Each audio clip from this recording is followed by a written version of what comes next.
हेल' नोंथांमोनखौ आंनि इउटुब चेनेलाव बयखौबो बराय हरनाय थाबाय। दा दिनै आं मोनसे कन्टेन्टनि सायाव भिडिअ लाबोनो नागिरदों आरोखि। ससियेल मिडियायाव जे भाइरेल जाबाय थानाय सोरनि सायाव भिडिअ लाबोनो नागिरदों रायजोफोरा दा दसे समनि उनाव मोनसिगोन। दा बे कन्टेन्टआ एनिथिं एमजे बिथांनि बिसि प्रिति नार्जारिनि आरोखि। बिथांनि सायाव जे कन्टेन्ट लाबोनानै जे गाज्रि भिडिअ बानायनाय इउटुबार मैदोम बसुमतारी बिथां, दा बिथांनि बिसि इउटुबार प्रिति नार्जारि दा सिरियास मोनसे प्रब्लेम जानानै दं आरोखि। बिसोरो दा बे केस गेलेलायनो नागिरदों आरोखि। सानैबो सैथोआ मा बेखौ नागिरनो थाखाय। गुन्डा बे मैदोम बसुमतारी ना मा बसुमतारी गुन्डा, नों नम्मानि उदैनिफ्राय जोनोम जायाखै नामा नोङो? हा? बबे गुदुंनिफ्रायनो एथ' गना फैनाय नोंलाय? बबे गुदुंनिफ्राय गना फैनाय नोङो? लै दा आलफ्रेड दामोननि कन्टेन्टफ्रा नों डाबल जायो। वाटारमेलन, ब्लेक कब्रा, आसरित। सोर साबसिननि कन्टेन्टखौ नायनो? गरम कन्टेन्ट, हट ब्लग, गरम बोथोरनि गरम कन्टेन्ट। खम जारला। नोंथांमोना आंनि भिडिअखौ जोबजासिम नायजोब आरोखि। अननानै लाइक खालाम आरो शेयार खालामना हो आरो साबस्क्राइबबो खालामनो दाबाव। आंनि फिसाया 6 मासाव जोनोम जादोंना बेसेयाव जोनोम जादों बेखौ आं मालाबाबो क्लेरिफिकेशन होआखै दिनैसिम। नों बुंनो सोर? नोंनियाव सोर कमेन्ट्स हरदों, मा हरदों बेखौ लानानै नोंने भिडिअ बानायनानै सासे हिनजाव माहारिनि नोङो मान सन्मानखौहाय नोङो डाउन होनो नों सोर? नों सोर गुन्डा? नोंहा एसेबां जुदि गोहो बोलो दंब्ला नों आंनि सामना फै। नों आंनि खाथियाव फै नों गुन्डा सासे। मानो होननानै बुङोब्ला जोंनि न'खरनि गेजेराव मा समस्या जानानै थादों, समस्या जानानै थाया, दिनैसिम आं बेखौ बुंनो गोसो जाया आरो दिनैसिम आं छुपायनानै लादों। आंनि हौवानि न'खरनि मानसिया जों सेप्तेम्बर मासावनो जोङो रेजिस्ट्रि मेरेज खालामदोंमोन। कर्ट मेरेज जों कमप्लिट जादोंमोन जोंने सेप्तेम्बर मासावनो। खिन्थु आंनि हौवानि न'खरनि मानसिफ्रा मा खालामदों मा खालामाखै गोबां बिसय दङ बेयाव। गोबां बिसय हाबनानै दङ। जा जोङो समाजाव जोङो जेन' जोंखौहाय मानसिफ्रा जेन' जोंखौ तुच्छ खालामा, बिनि गुनै लास्ट मुहुर्तआव बिनि न'खरनि मानसिनि ओरै नारा नाथा खालामबाय थानायावहाय आं बाध्य जानानै आंनि न'आवहाय आंनि बिमा बिफाया जोंखौहाय जस्ट ब्लेसिं होनानैहाय जोंनि जिहेतु जों कर्ट मेरेज खालामखाबायमोन सेप्तेम्बर मासावनो, जोंखौहाय जस्ट ब्लेसिं होनानै समाजनि मानसिफोरखौ जाहोदों। सैमा गुन्डा, नों एसेबां नोङो बुंनो नोंहा जेबो राइट्स गैया। नों इन्टारनेल नोङो एन्टायर बिसयखौ नों मिथियाब्ला नों माब्लाबाबो बेबादि भिडिअ बानायनो दाफै। नङाब्ला खिन्थु आं नोंखौ केस होगोन। दिनै आंनि गोसोआबो गावो। दिनै सासे हिनजाव जानानै आंनि बिखाया गावो। दिनै आंनि न'खराव मा जानानै थांदों मा जानानै थाङाखै आं समाजनि खाथियाव आङो बेखेवनो बायो। दिनै मा होननानै बुङोब्ला आंनि सन्मान, माने आंनि हौवानि सन्मानानो आंनि सन्मान। दा मैदोम बसुमतारीया इउटुबार एनिथिं एमजे बसुमतारीनि बिसिखौ बुंदोंमोन आरोखि जे 6 मासजोंनो जे डिलिभारि जानाय। बे सानै मानसिफ्राथ' कमेन्टआव गाज्रि माबा माबि उल्थां फाल्थां बयबो हरखागोन। नों जुदि क्षमा बिया नोंखौ 24 घन्टानि गेजेरावहाय नोंखौहाय केस हैगोन आं। नों जुदि क्षमा बिया नोंखौ केस हैगोन आं। बिथांखौहाय जे निमाहा बिनो थिनदोंमोन आरोखि एमजे बिथांनि बिसिया। बिथाङा जे निमाहा बिया आरोखि। दा हनै निमाहा बिलायनोनो लाजियो। निमाहा बिनायावथ' जेबो गोरोन्थि गैया। सेबाखौहाय बयबोथ' होखायोखा। गोरोन्थियाथ' बयबो मावखायो खनसे ना खनसे। गोरोन्थि मावबासो सोरबा सासेया सुद्रायखायो। मिस्टेक खालामबासो सोरबा सासे मानसिफ्रा बुजिखायो आरोखि। साफा सानैया, बांसिन मानसियानो बुजिखायो, बयबो बुजिखायो। गोरोन्थि हाबा मावबासो टारगेटआव फैयो आरोखि। सिरियासआव फैयो मानसिफ्रा बांसिन।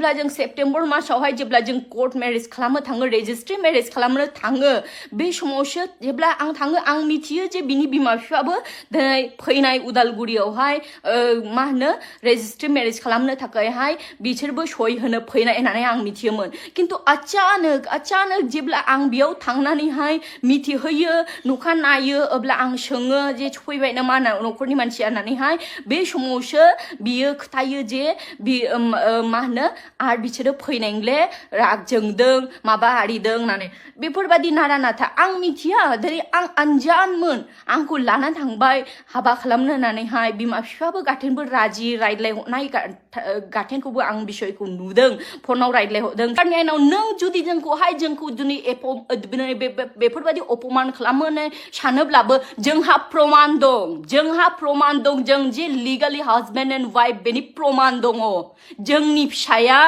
नाजायज फिसाङा नों फालतु खोथा बुंनो मोना मिथिबाय ना आरो जुदि नों बेफोरबायदि 6 मान्थजोंनो डिलिभारि जानाय बेफोर जेनेबा गावबागाव पार्सनेल प्रब्लेम गावबागाव पार्सनेल मेटार बेफोरो आइजोफोर मैदोम बसुमतारिया गियाखै आङो आरो गिनो लागा आङो जेबो गाज्रि बाथ्रा बुङाखै आं दहायबो होनबाय थादों आङो बारंबार होनबाय थादों आङो जेबो गाज्रि वार्डस इउज खालामाखै हेलो डाइरेक्टलि माने मा मोनसे दखानावहाय आङो भिडिअखौ बानायब्रबनानै आपल'ड खालामदों दा बेनो जाहैबाय जुदि केसखौथ' आरो माथो होयोब्लाथ' उफाय गैया गेलेनो थाखाय आङो अलरेडि आङो गुवाहाटी हाइकर्टआवहाय जि आंनि लोगो उकिल सासे दङ बिथांजोंबो आङो कन्टेक्ट खालामहरबाय रायलायहरदों दे उफाय गैया जुदि आंनि सायाव इसिबां जोंनि माखासे इउटुबारफ्रा दा बेफोरबायदिखौनो कन्टेन्ट खालामना हगारो आरोखि सोरबा भाइरेल जानाय सोरबा मा जानाय मालायनि लाइफआव हाबनानै मालायनि पार्सनेल लाइफआव मेटाराव हाबनानै माबा माबि कन्टेन्ट बानाय भिडिअ बानायनाय दा कन्टेन्टखौनो नागिरबा मोनला खोमा जोंनि साफा सानै इउटुबारफ्रा बिदिनोसै दा माखासे इउटुबारफ्रा दा बांसिनानो होनजायो सोलोंजोब्बाय दा उफाय गैया नोङो बिथांजोआ जिबायदि खोथा बुंबाय होनोबाथ' होदोंसै आरो माथो होनबावनो गुवाहाटीयाव हा जख्लबसे दङ बेखौनो फाननानै केस गेलेनांसिगोन उफाय गैया फैसा थाखानिथ' नोङो जुरुरत दङ नङा होमबा केस गेलेनो थाखाय आजिखालिथ' फैसा थाखा नांगौ नङा होमबा उफाय गैला माथो खालामबावनो जोंथ' आरो मा होनबावनो नै दा हा जख्लबसे दङ बेफोरखौनो फाननानैहाय केस गेलेनांसिगोन दा सैथोखौ नागिरनो थाखायनो मैदोम बसुमतारी बिथाङाबो दा सैथोखौ नागिरनो थाखायनो दा निमाहा बिया आरोखि बिथाङाबो निमाहा बिनो थिनबाबो लेभेल माखासे इउटुबारफ्रा आरोखि मा दरखार जेनेबा मैदोम बसुमतारी नोंथाङाबो जे गुवाहाटीयाव हा खरलबसे दंनो बेखौ फानलायलायनानै केस गेलेनो दरखार मा दरखार बेखौलाय केस गेलेलायनोलाय ना सानैजों माबा मोनसे रिलेसन दं नामा पार्सनेल रिलेसनफोर दंमोन नामा नोंसोर सानैजोंलाय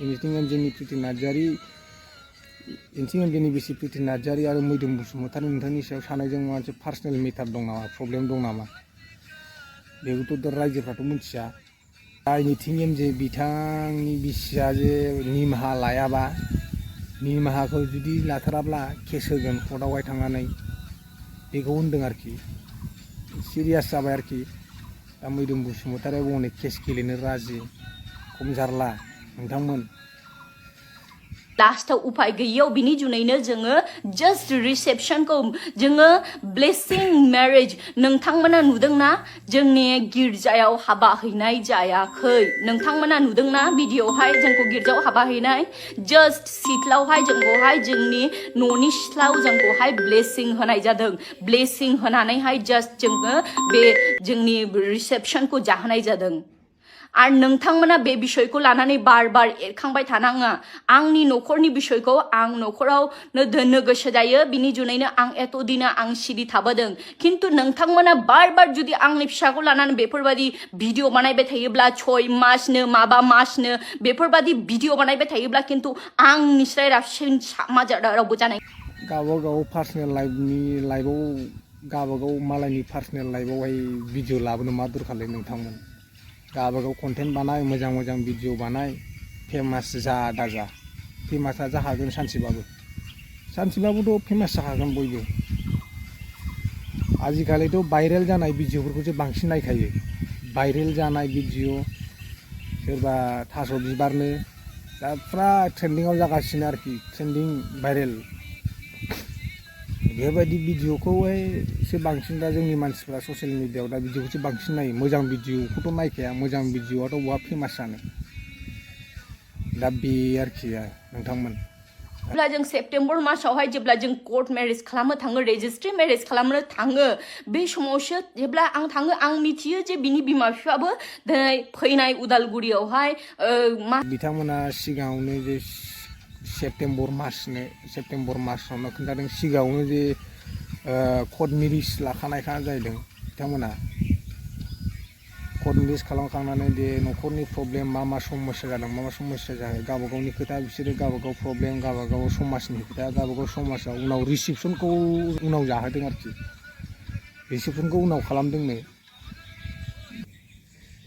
एसे भिडिअ बानायनायनि लेभेलफ्रा सोलायबाय आरोखि जुगाबो सोलायबाय नङा जिखुनु भिडिअफोरनि कन्टेन्टफ्रा दा आजिखालि फेमिलि नायजाला आरोखि दा माखासे इउटुबारफोरनिया फेमिलि नायजाला मेला माबा माबि काहानि जागासिनो दं गोबां काहानि बेफोरबायदिनि सायाव भिडिअ लाबो मटिभेसननि भिडिअ लाबो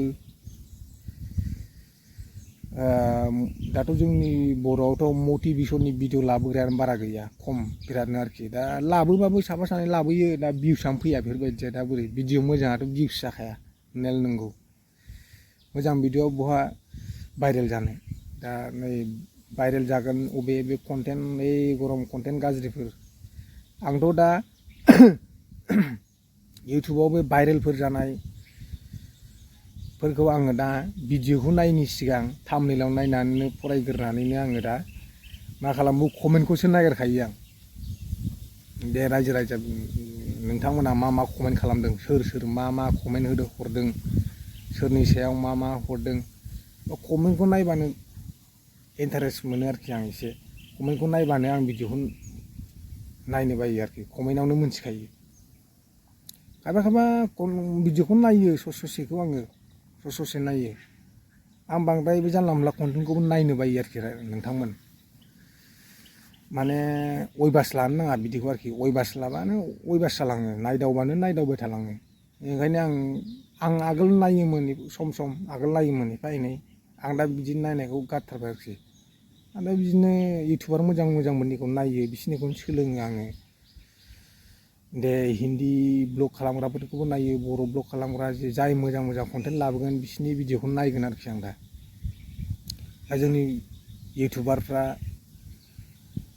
कन्टेन्टफ्रानो बयनाबो नायजाला दा माखासे इउटुबारफोरना नायजाला बांसिनानो नायजाला कन्टेन्टफ्रानो फेमिलिबो नायजाला सोरखौबा ट्रल खालामनाय भाइरेल खालामनायनि कन्टेन्ट सोरजोंबा डिबेट जानायनि कन्टेन्ट सोरजोंबा बखिलायनाय जावलायनाय अनेक दा बिदिल'सै आरोखि रायजोफोर कन्टेन्टफ्रानो दा माखासे इउटुबारफोरना बिदिखौ नायनानै दा टाइम पास जानांसिगौ आरोखि